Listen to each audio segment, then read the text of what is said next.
오늘 우리가 잠언서 12장 10절의 말씀을 함께 살펴보게 되었습니다.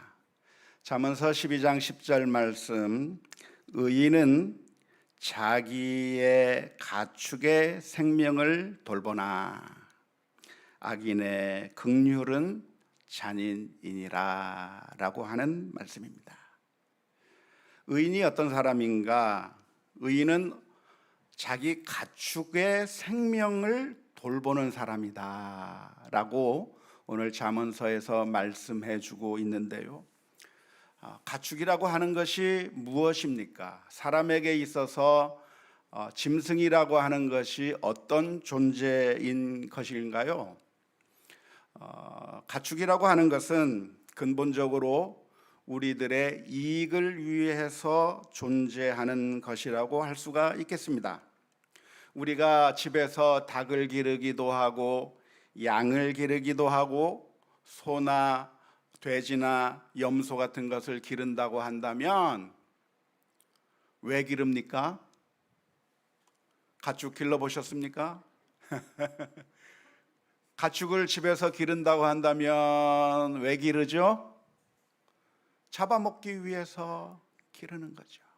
제가 어렸을 때 익산군 춘포면 천서리에 있는 우리 큰 집에 놀러 가면 거기에 돼지우리가 있었습니다. 그런데 그 돼지우리에서 돼지들을 길렀는데 우리 큰 집은 항상 무엇을 먹었냐면 돼지를 잡아가지고 빨간 그 돼지 김치 콩나물 넣어서 끓인 그 국을 1년 365일 아침 점심 저녁 단 한 번도 변하지 않고 그걸 먹었는데 그 맛이 얼마나 맛있는지 몰라요. 그 기억이 있습니다.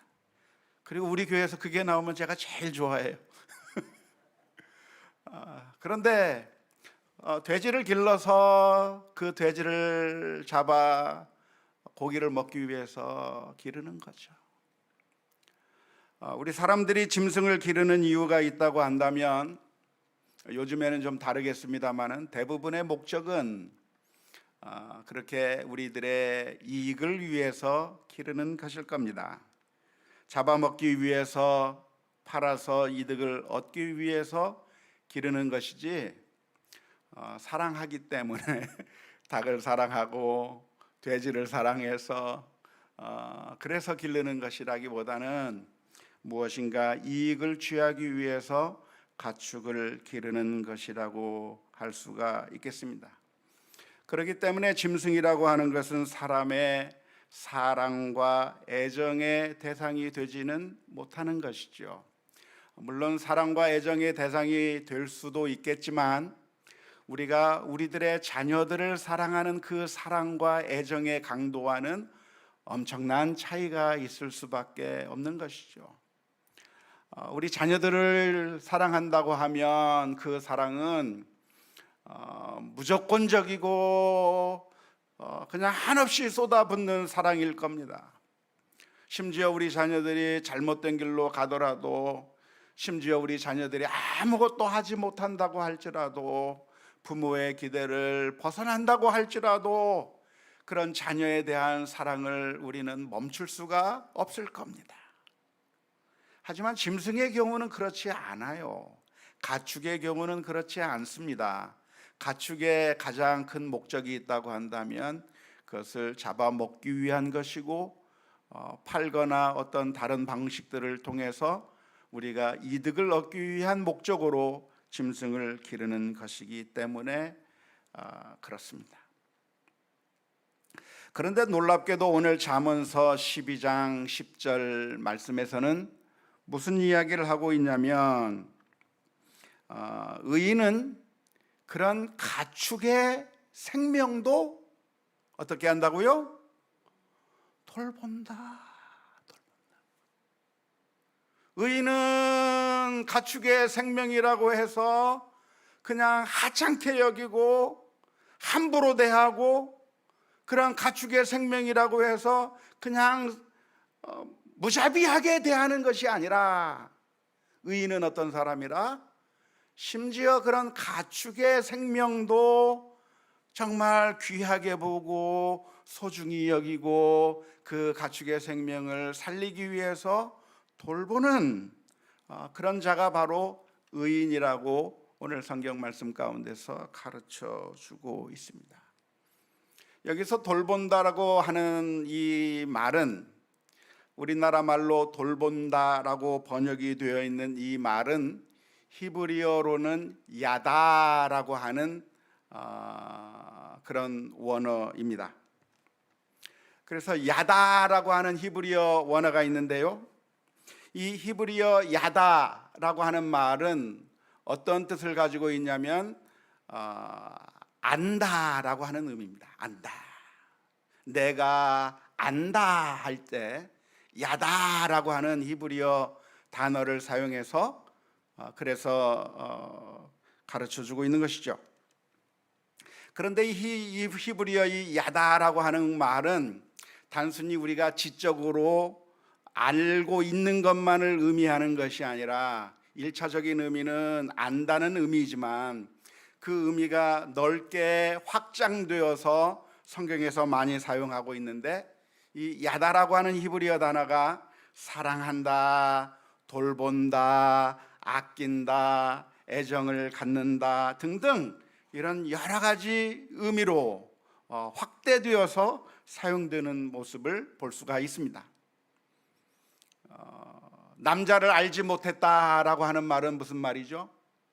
이 어떤 처녀가 있는데 남자를 알지 못했다라고 하는 이야기는 지식적으로 알지 못했다고 하는 이야기가 아니라 두 사람 사이에 어떤 성적인 관계로서 그런 관계로 들어가지 아니했다고 하는 것을 나타낼 때 히브리어에서는 이 알다라고 하는 의미의 야다라고 하는 히브리어 단어를 사용하고 있는 것입니다. 그런데 이것은 히브리어 단어의 특성만이 아니라 헬라어도 마찬가지고, 헬라어에서는 기노스코라고 하는 단어를 쓰고 있는데 그 단어에서도 마찬가지고, 뿐만 아니라 우리나라 말에서도 전 세계 모든 말이 알다라고 하는 단어는 그 의미가 확대될 수밖에 없는 것이죠.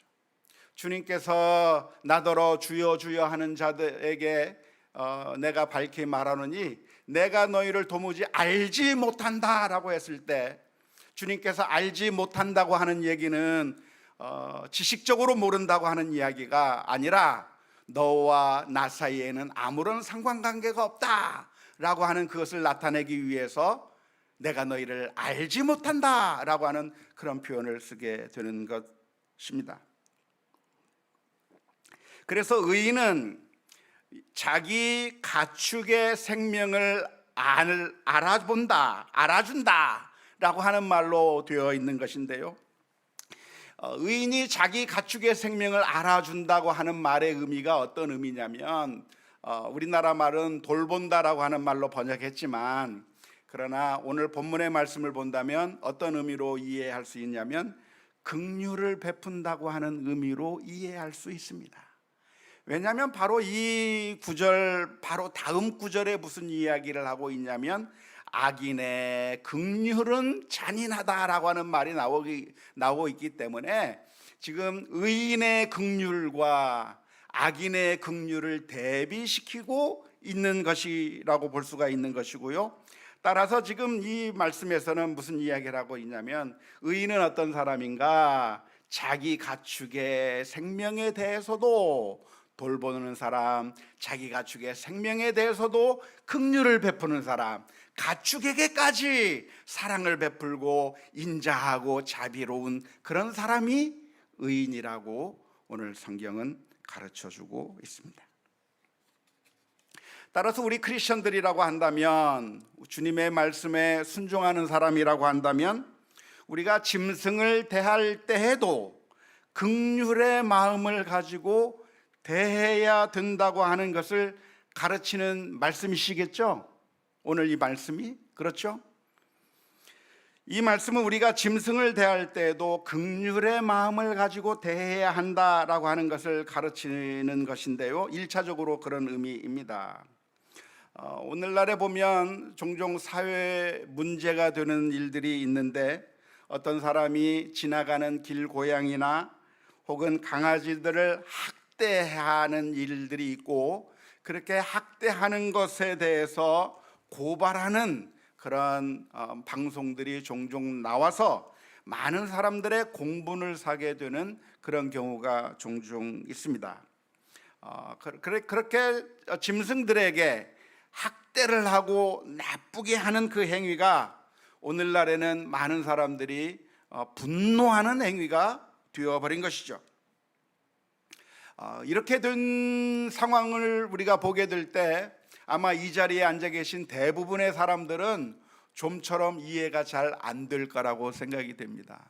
왜냐하면 우리가 어렸을 때는 짐승을 어떻게 다뤘죠? 우리가 예전에는 짐승을 정말 우리가 함부로 막대했잖아요.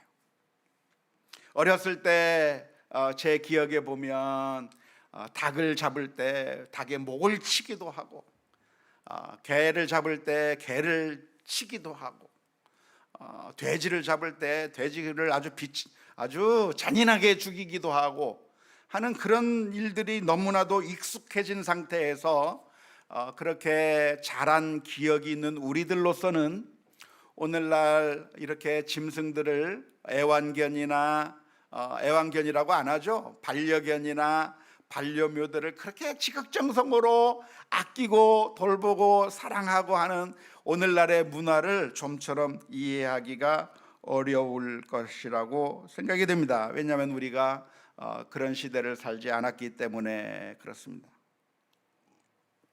그런데 놀라운 것은 성경이 뭐라고 가르치고 있냐면 가축에게도 긍휼을 베푸는 자가 의인이다 라고 말해주고 있는데요, 이것이 바로 아주 놀라운 말씀이 아닐 수가 없습니다.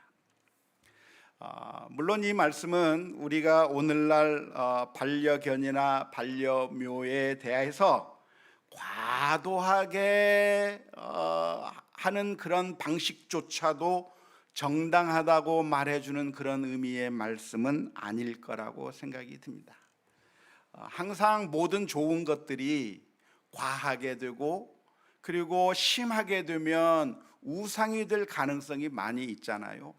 돈도 우리들에게 좋은 것이지만 그것이 우상이 될 위험이 있는 것이고, 명예나 권력이나 성공이나 이 모든 것들도 사실 우리들에게는 유익한 것일 수 있지만 그것이 과하게 되고 심하게 되고 그리고 잘못된 방법을 사용하게 될 때는 우상의 자리로 가게 되어버리는 것처럼 이 반려견이나 반려묘를 사랑하고 아끼는 것, 그리고 함께 생활하는 것은 아주 좋은 것이겠지만 이것이 아주 심한 우상화처럼 되는 그런 경향이 있을 수가 있겠는데, 지나친 단계로 들어가는 것을 정당화하는 성경 말씀이라고 볼 수는 없을 것입니다.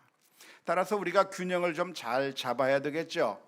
옛날 우리가 함부로 짐승들을 대했던 그런 잘못된 습성들을 우리가 버려야 되겠지만, 동시에 이것이 너무 과하게 우상화되는 것과 같은 단계로 넘어가지 아니하도록 적절한 선을 유지하는 것이 중요하다고 할 수가 있겠습니다. 아무튼 오늘 잠언서 12장 10절 말씀에서 가축의 생명을 돌보는 자가, 가축의 생명에게까지라도 이렇게 긍휼을 베푸는 자가 의인이다 이렇게 말씀해 주고 있는데, 그런데 솔직하게 말씀드리자면 이 말씀은 가축에 대한 말씀이 사실은 아닙니다. 조금 전에 제가 가축에 대해서 짐승에 대해서 우리가 잘 대할 필요가 있다라고 하는 것을 먼저 말씀을 드렸지만, 1차적으로는 그렇다고 말씀을 드렸지만, 그런데 이 잠언서에서 이렇게 가축의 이야기를 하고 있는 이유는 우리들이 가축들에게 긍휼을 잘 베풀어야 된다, 그것을 강조하기 위해서 이 말씀을 하시는 것은 아닙니다. 이 말씀을 하시는 이유가 무엇일까요? 왜 잠언서 12장 10절에서는 가축의 생명까지도 돌봐야 줘야 되고 가축의 생명까지라도 긍휼을 베풀어야 된다고 하는 그 이유가 무엇이겠습니까? 그것은 우리의 이웃들에게 사랑과 긍휼을 베풀어야 한다고 하는 것을 강조하기 위해서입니다. 의인이란 누구냐? 의인은 어떤 사람인가? 심지어 가축에게조차도 자비와 긍휼의 마음을 가지고 있는 사람이 의인이라고 한다면 사람들에게는 어떻게 하겠습니까? 그런 의인은 당연히 긍휼을 베풀어야죠.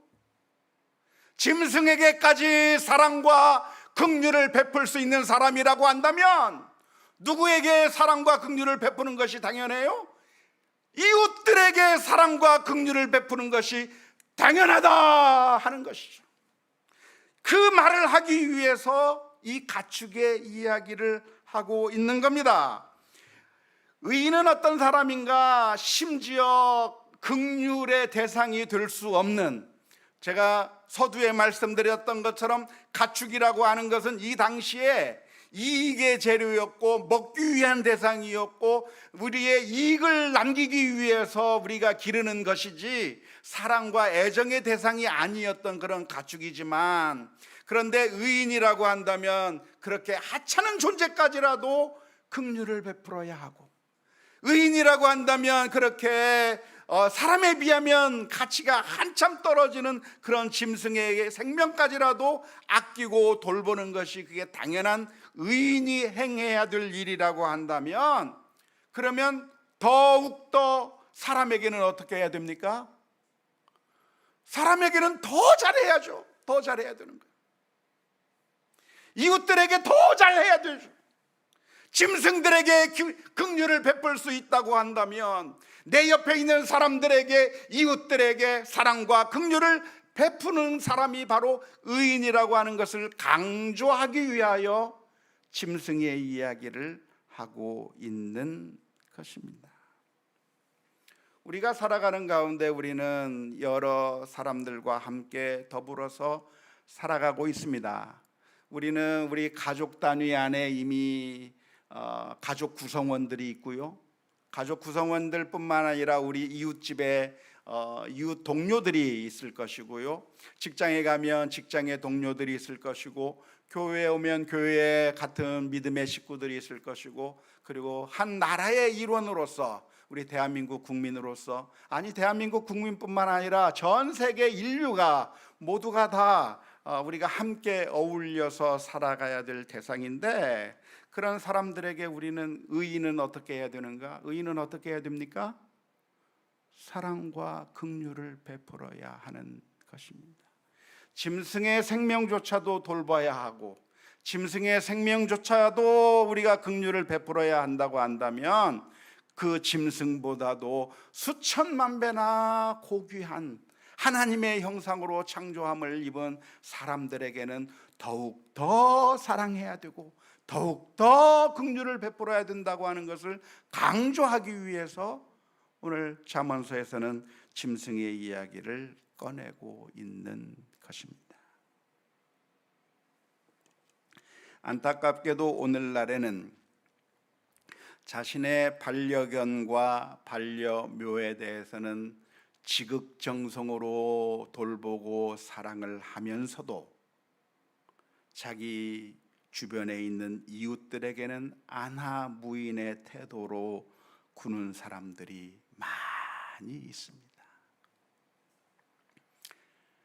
자기 반려묘나 반려견에 대해서는 그렇게 지극정성을 쏟으면서 다른 인종을 향해서는 경멸과 멸시를 보내기도 하고, 자신과는 다른 상태에 있는 사람들, 자신과는 정반대의 생각을 가지고 있는 사람들을 향해서는 멸시를 보내고 경멸하고 있는 태도로 일관할 뿐만 아니라, 신분이 자기보다 조금 낫다 싶으면 깔보고 갑질하고 아주 무례하게 구는 그런 주객이 전도된 일들을 행하는 사람들이 우리 가운데 너무나도 많이 있습니다.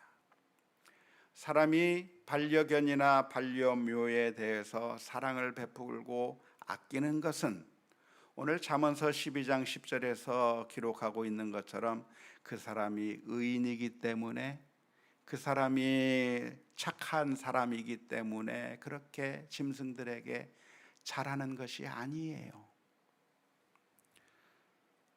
그들이 자기 애완견이나 반려견이나 반려묘에게 잘하는 이유는 그것이 자신의 것이기 때문에 그래요.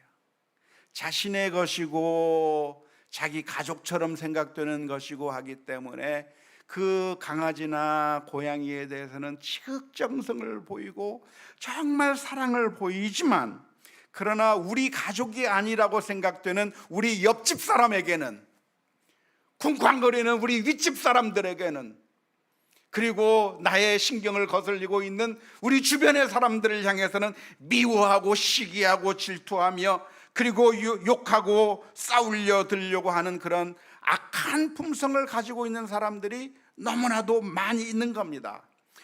이런 가축들에게 사랑을 보여주는 것은 그 사람이 진정으로 사랑이 많은 사람이고 의인이기 때문에 그런 것이 아니라 자기의 것이기 때문에 이기적인 생각으로, 탐욕적인 생각으로 그렇게 사랑을 베푸는 것이지, 사실은 우리 이웃들에게 행하는 그런 모습들을 본다고 하면 그 사람은 의인이라고도 할 수도 없고 착한 사람이라고 결코 말할 수가 없는 것이죠.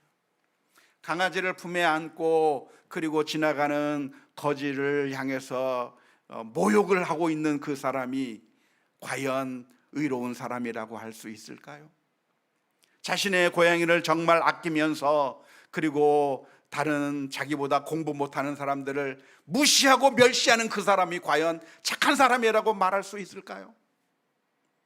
자기는 그 강아지를 아주 소중하게 여기면서 자기보다 돈이 없는 사람들, 자기 집에서 아르바이트 하는 사람들을 보면서 멸시하고 천대하는 그 사람이 과연 착한 사람이라고 말할 수 있겠는가 하는 것입니다.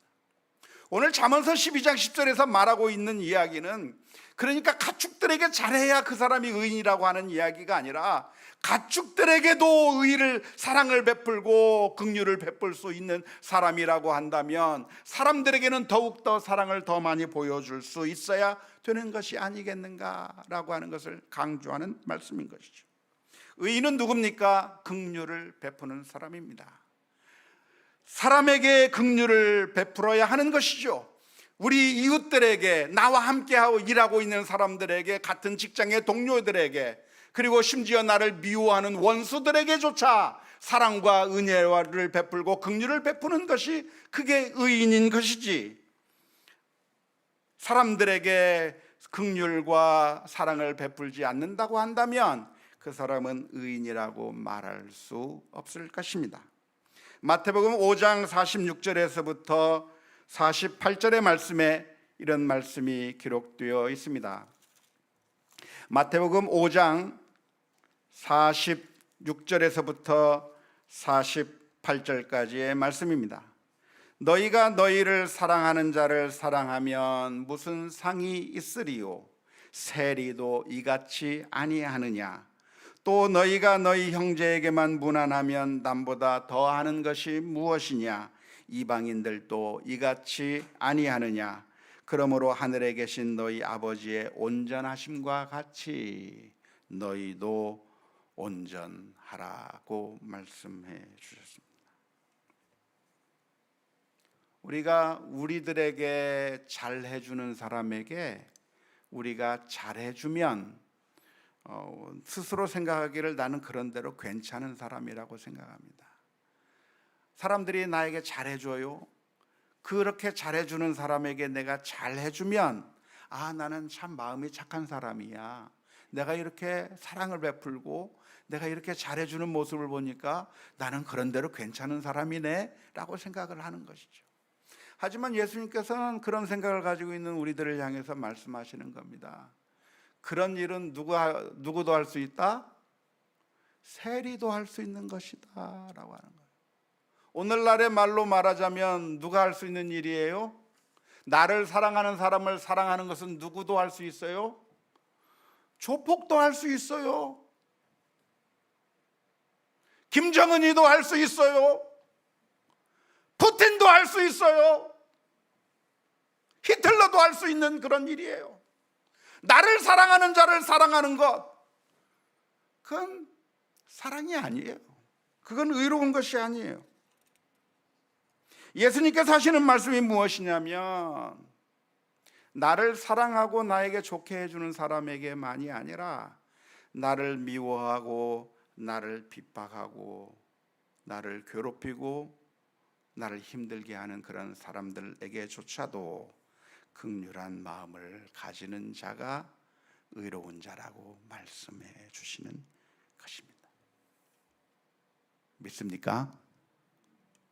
원하기는 저와 여러분들이 우리의 사랑의 범주를 나를 사랑해 주는 사람이 아니라 나를 미워하는 그 원수까지라도, 나를 괴롭게 하고 나를 힘들게 하는 그런 사람들에게까지라도 우리의 긍휼과 자비의 마음들이 펼쳐나갈 수 있기를 주님의 이름으로 축원합니다. 그럼 어떻게 우리는 다른 사람들에게 긍휼의 마음을 가질 수 있습니까? 그것은 내가 이래봬도 다른 사람들보다 인격이 뛰어난 사람이니까, 그래 나는 너 같은 인간이 아니고 나는 그래도 인격이 뛰어난 사람이니까 나는 원수 안 갚어, 내가 긍휼을 베풀게. 너는 나를 미워해도 그래 나는 너와 똑같은 인간이 아니라 나는 괜찮은 사람이야, 그러니까 나는 너를 사랑해 줄게. 그렇게 해서는 긍휼한 마음이 지속될 수가 없습니다. 그런 마음의 태도로는 곧 미천이 드러날 수밖에 없는 것이죠. 그러면 어떻게 우리가 긍휼의 마음을 가질 수 있겠는가? 그것은 바로 예수 그리스도를 바라볼 때입니다. 우리는 하나님의 원수된 자였으나 하나님께서는 우리를 심판하신 것이 아니라 원수되었던 우리들을 위하여 하나밖에 없는 아들을 십자가에 내어 주심으로 말미암아 우리를 구원해 주셨기 때문에, 십자가의 은혜를 생각한다고 하면 나에게 악하게 굴고 나에게 나쁘게 구는 그런 사람들에게도 용서와 사랑, 자비와 긍휼을 베풀 수 있는 용기가 생기게 될 줄로 믿습니다. 따라서 우리는 매 순간순간마다 주님의 십자가 앞에 나가서, 주님 저희들의 마음을 씻겨주셔서 미워하는 마음들을 제거해 주시고 나를 싫어하고 미워하는 사람들에게조차도 사랑을 베풀 수 있는, 긍휼을 베풀 수 있는, 인자할 수 있는 마음을 허락하여 주옵소서. 기도하며 나아갈 수 있기를 주님의 이름으로 축원합니다. 오늘 12장 10절에서 악인의 긍휼은 잔인하다고 표현하고 있는데요, 악인의 긍휼이 잔인하다고 하는 말이 무슨 말일까요? 악인은 긍휼을 베풀기는 한다고 할지라도, 악인이 긍휼을 베푼다고 할지라도 그러한 긍휼이라고 하는 것은 전혀 좋은 것이 아니라 나쁜 것이다 라고 하는 것이죠. 사실 이것은 악인에게 긍휼함이 있을 수 있다고 하는 것을 전제하는 말씀이 아니라 악인은 긍휼이 없다고 하는 것을 강조하는 말씀입니다. 하나님의 약하심이 우리의 강함보다 강하다라고 하는 그런 표현이 있잖아요. 하나님의 약하심이 우리의 강함보다 강하다라고 표현하는 것은 하나님에게 약함이 있어서 그런 약함을 쓰는 말인가요? 아니잖아요. 하나님은 무조건 강하셔요. 하나님이 완전히 강하셔요. 그렇기 때문에 그 하나님의 완전히 강하신 그 강하심을 나타내려고 할 때 그 완전 강하다고 하는 것을 드러내기 위해서 어떤 극단적인 표현을 쓰냐면, 하나님의 약하심이, 하나님의 연약한 부분이 우리의 강력한 부분보다 더 강하다라고 하는 그런 말을 써서 하나님이 정말 강하다고 하는 것을 그렇게 표현하는 것인 것처럼, 악인의 긍휼이 잔인하다라고 하는 표현은 악인에게 긍휼이 조금 있어서 악인의 긍휼이라고 표현한 것이 아니라 악인은 정말 잔인할 수밖에 없다고 하는 것을 의미하게 되는 것입니다. 따라서 오늘 본문의 말씀의 의미는 아주 간단합니다. 우리가 이웃들에게 긍휼을 베풀면 의인이 되는 것이고, 우리가 이웃들에게 잔인하게 대하면 내가 악한 자가 된다고 하는 사실을 기억하고, 우리는 이웃들에게 악을 행하는 것이 아니라, 잔인하게 행하는 것이 아니라 긍휼을 베풀며 인자하게 사랑을 베풀며 살아가는 우리 모두가 다 되어야 될 줄로 믿습니다. 그런데 우리는 언제 잔인해집니까? 언제 잔인해지죠? 그것은 우리가 정의롭다고 생각될 때 잔인하게 됩니다. 내가 정의롭지 못하고 내가 잘못이 있다고 생각이 되면 잔인해질까요? 아니요. 그때서는 숨으려고 해요. 용기를 낼 수가 없어요. 내가 잘못했다고 하는 것을 알면 할 말이 없어요. 어떻게 해요? 소리칠 수도 없어요. 하지만 우리는 언제 잔인해질 수 있냐면 내가 옳다고 생각될 때 잔인해질 수 있어요.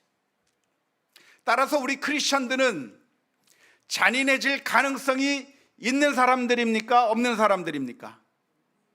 있는 사람들이에요. 우리는 옳은 것을 믿고 있고 옳은 일을 행하고 있기 때문에 우리는 쉽게 잔인해질 수 있어요. 그것을 항상 우리가 염두에 두고 있지 아니하면 우리는 이내 악한 모습을 보이게 될 것입니다. 아주 분명하게 보여지는 예가 바로 누구였냐면 베드로라고 할 수가 있겠습니다. 예수님께서 겟세마네 동산에서 기도하신 후에 군사들에 의해서 잡혀가게 될 때 베드로는 그 모습을 보았습니다. 지금 예수님은 하나님의 아들이시고 메시아인데 그 메시아를 군병들이 와서, 저 나쁜 사람들이 와서 예수님을 잡아간다고 했을 때 잡아가는 사람은 나쁜 사람이고 예수님은 의로운 사람이기 때문에 베드로의 마음 가운데는 어떤 생각이 들었습니까? 당연히 그 군사들을 막아야 될 권리가 있고 의무가 있다고 생각한 것이죠. 그래서 그 순간 베드로는 칼을 빼어서 제사장 종의 귀를 내리쳤던 것입니다. 내가 옳기 때문에 칼을 휘둘러도 정당하다고 생각하는 거죠. 저 사람은 나쁜 사람이기 때문에 휘둘러도 정당한 겁니다. 그런 현상들이 우리 사회에 많이 나타납니다. 얼마 전에, 몇 년 전인가요? 어린 아이를 성폭행하고 불구로 만들어버린 아주 몹쓸 죄인이 무슨 순이라고 하는 그런 사람이 감옥에 들어갔다가 몇 년 안 살고 밖에 나오게 되었을 때 수많은 사람들이 그 옆으로 달려가서 그 사람을 죽이려고 달려들고 돌을 던지고 그 죄인을 향해서 막 사생활을 침해해가면서 유튜브를 찍기도 하고 돌을 던지기도 하고 그렇게 합니다. 왜 그렇습니까? 그 사람이 나쁘다고 판단되는 순간 우리는 그를 향해서 유혹을 해도 정당하고, 우리는 폭력을 써도 괜찮고, 그 사람을 향해서는 무슨 짓을 해도 정당하다고 하는 그런 잘못된 생각이 우리 사람들의 마음 가운데 있기 때문에 그렇습니다. 우리는 언제 악마가 되는가? 내가 옳을 때 악마가 되는 겁니다. 엄마 아빠는 언제 악마가 되는가? 엄마 아빠가 옳을 때 자녀들에게 악마로 등장하게 되는 것입니다. 그게 바로 바리새인들이 빠졌던 함정인 것이죠. 바리새인들은 하나님의 말씀을 철저하게 지켰고 그래서 결국 악마가 되었습니다. 죄를 짓는 사람들을 향해서 정죄하고 욕하고 비난한 것이죠. 그런데 그게 바로 우리들이 빠지기 쉬운 함정입니다. 우리 주변에 악을 행하는 무리들을 향해서 비난하고 욕하고 짓밟아버리고 무슨 짓을 해도 우리는 정당하다고 생각하는 그런 잘못된 일들이 많이 있게 되는 것입니다. 우리가 모처럼 식사를 하기 위해서 식당에 들어갔습니다. 돈을 내고 식사를 하려고 했는데 내가 낸 돈에 비하여 형편없는 음식이 나오게 되었을 때 우리는 주인을 향해서 욕을 해대고 소리를 치게 되는 겁니다. 주방장을 향해서 욕을 하고 비난하는 모습이 자꾸 나오게 되는 겁니다. 내가 가는 정당한 길을 초보 운전자가 끼어들면 그 나쁜 초보 운전자를 향해서 빵빵거리면서 보복하려고 하는 그런 악한 마음이 우리들에게 드는 겁니다.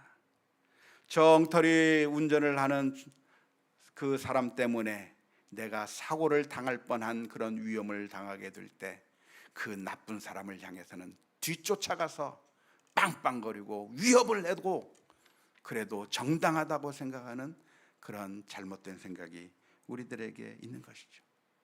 백화점에 가서 내가 낸 돈만큼 제대로 된 서비스를 해주지 않았을 때 그 직원들을 향해서 무릎을 꿇히고 소리를 지르고 뺨따기를 때려서라도 내 권리를 찾고 싶은 것이 우리들의 모습입니다.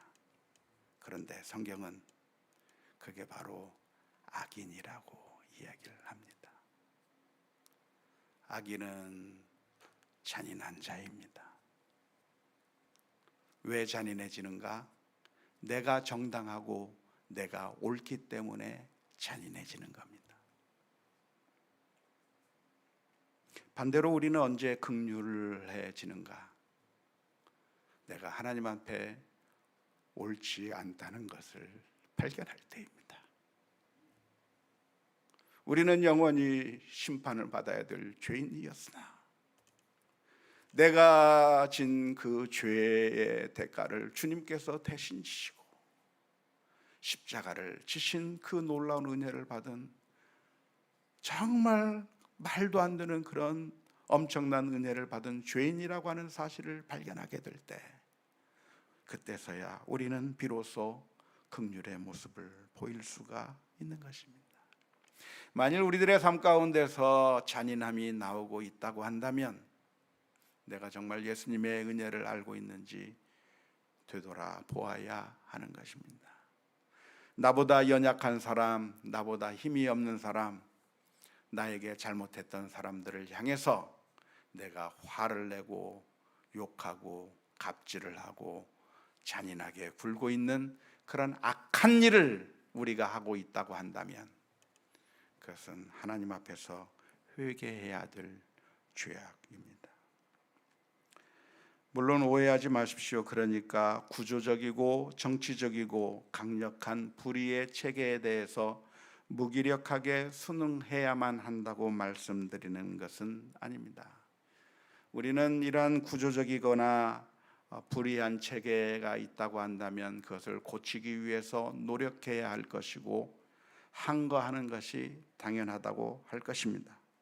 하지만 나보다 힘이 없고 연약한 자들, 부족한 사람들, 허물이 많은 사람들 우리 주변에 있고 우리를 나쁘게 대하는 사람들이 있을 때 그런 사람들을 향해서 우리는 한없이 자비롭고 긍휼한 마음을 가져야 합니다.